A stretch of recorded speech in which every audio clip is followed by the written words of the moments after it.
അതുപോലെ Kishan സാറുണ്ട്, ഏഷ്യാൻ്റെ all India business ഹെഡാണ്. ഞാൻ സാറിന് മെസ്സേജ് അയച്ചു, ഏറ്റവും ഗംഭീര സീസണായി മാറട്ടെ എന്ന്.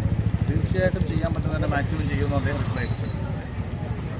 നല്ല സീസണാകുന്ന ഒരു പ്രതീക്ഷയുണ്ട്.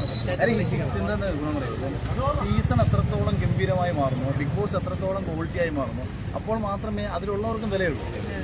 ഇത് മോശമായി കഴിഞ്ഞാൽ നമുക്ക് മോശം, നമ്മളും മോശം. ഇപ്പോൾ സിനിമ എന്ന് പറയുന്ന മേഖല മോശമാണെങ്കിൽ ലാലേട്ടനും മമ്മൂക്കും വിലയില്ല. ക്രിക്കറ്റ് മോശമാണെങ്കിൽ സച്ചിന് വിലയില്ല.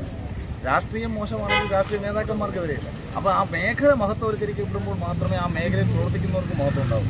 അതുകൊണ്ട് ബിഗ് ബോസ് ഏറ്റവും കൂടുതൽ നല്ലതായി മാറുമ്പോഴേ നമുക്ക് സന്തോഷമുള്ളൂ. അല്ലാതെ വളരെ കൂറ കളിച്ച് എന്ത് തെമ്മാടിത്തരവും എന്ത് കൂറത്തരങ്ങളും കാണിച്ചാൽ ചെന്ന് കയറാൻ പറ്റുന്നൊരു പ്ലാറ്റ്ഫോം. ആക്ച്വലി കേരളത്തിൻ്റെ ഒരു പ്രതിഫലനമാണ് ബിഗ് ബോസ്. 18 പേരെന്ന് പറയുന്നത് 18 തരം സ്വഭാവത്തിൽപ്പെട്ടവരാണ്. അപ്പോൾ ഓരോരുത്തരുടെയും മാനസികാവസ്ഥകളെ ചർച്ച ചെയ്യപ്പെടുന്ന ഒരു പ്ലാറ്റ്ഫോമാണ്. അപ്പം നമ്മളിപ്പം പല വിഷയങ്ങൾ എടുത്തു നോക്കി, ഇതെല്ലാം കേരളത്തിൽ നടന്നുകൊണ്ടിരിക്കുകയാണ്. ആ ലെവലിൽ അതിനെ വൃത്തിയാക്കി എടുക്കാനുള്ളതാണ്. പുതിയതായിട്ട് പോകുന്നവരോട് എന്താണ് പറയാനുള്ളത് ബിഗ് ബോസ്? അല്ല, അത് അവർ ഇത്രയും തിരിച്ചറിഞ്ഞാൽ മതി. ഇത് സമൂഹത്തിൻ്റെ ഒരു പ്രതിഫലനമാണെന്നും ഇവിടെ വലിയൊരു ജനവിഭാഗം ജീവിക്കുന്നുണ്ടെന്നും അവർക്ക് നമുക്ക് കൊടുക്കാൻ പറ്റുന്ന എൻ്റർടൈൻമെൻറ്റ് കൊടുക്കണം, അവരെ കൊണ്ട് ചിന്തിപ്പിക്കണം.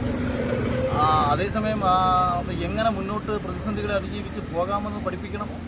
അപ്പം അത് ഇങ്ങനെ കുറേ കാര്യങ്ങളുണ്ട്. അല്ലാതെ ഞാൻ പണ്ട് പറഞ്ഞ കണക്ക് എന്ത് കോമാളിത്തരങ്ങളും കാണിച്ച് റീച്ച് ഉണ്ടാക്കാനല്ലല്ലോ നമ്മൾ അവിടെ ശ്രമിക്കേണ്ടത്. വലിയൊരു പ്ലാറ്റ്ഫോമാണ്. ആ പ്ലാറ്റ്ഫോമിൽ നമുക്ക് എല്ലാവരും കഴിവുകളും നമ്മുടെ അവിടെ വേണം. കലാപരമായ കഴിവ് വേണം, കായികപരമായ കഴിവ് വേണം, സംസാരിക്കാനുള്ള കഴിവ് വേണം, ചിന്തിക്കാനുള്ള കഴിവ് വേണം. അതുപോലെ മെൻ്റൽ എബിലിറ്റി, അതായത് മാനസികമായിട്ട് പിടിച്ചു നിൽക്കാനുള്ള ശേഷി വേണം. അങ്ങനെ കുറേ കാര്യങ്ങൾ ഒത്തിണങ്ങി വരും.